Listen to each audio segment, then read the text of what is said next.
You're listening to Systemic Error Podcast. The failure was designed.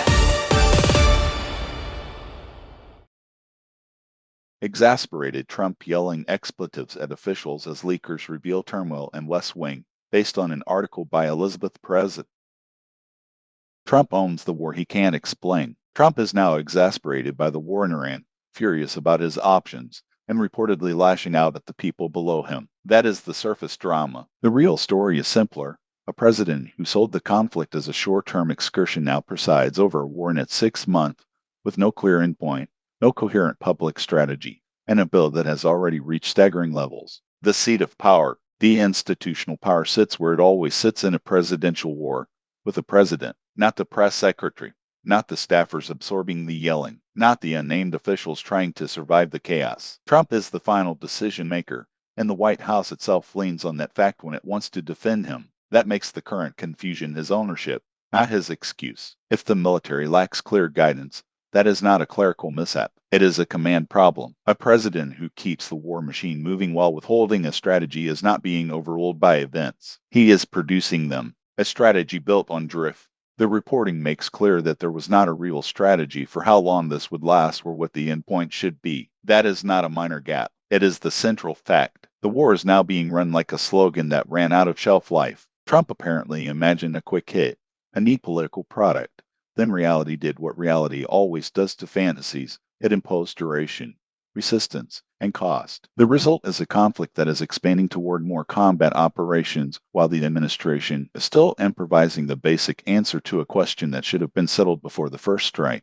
Where is this supposed to go? The bill is the policy. The numbers in the story matter because they expose the light of limited war. Secretary of Defense Pete Hegseth puts the cost at $37.5 billion. A separate analysis says the true figure is $151.3 billion. Even the lower number is obscene. The wider point is not accounting trivia. It is that military adventures are always sold as controlled, cheap, and decisive until the invoice arrives. That invoice is political. It is paid in depleted capacity, in mispriorities, in the normalization of executive recklessness, and in the decision to spend public power on escalation without admitting what escalation actually is. The bill is not a side effect of the policy. It is the policy. Blame shift is cover. The familiar move is already in place.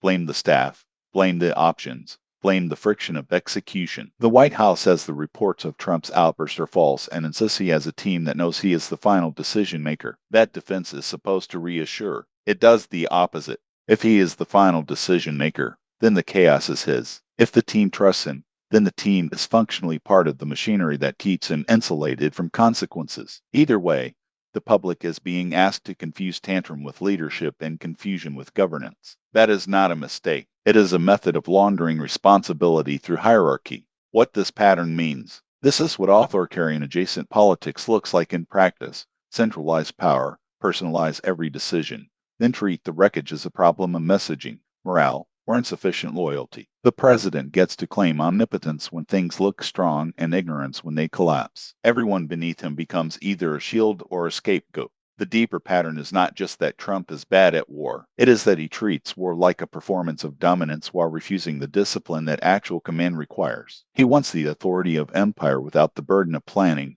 the optics of control without the accountability of control. That is how civilian institutions get hollowed out from the top by a leader who mistakes volatility for strength and leaves everyone else to manage the damage. You've been listening to Systemic Care. Thanks to Alternet for today's article. With the automated voice of Joe, thanks for listening.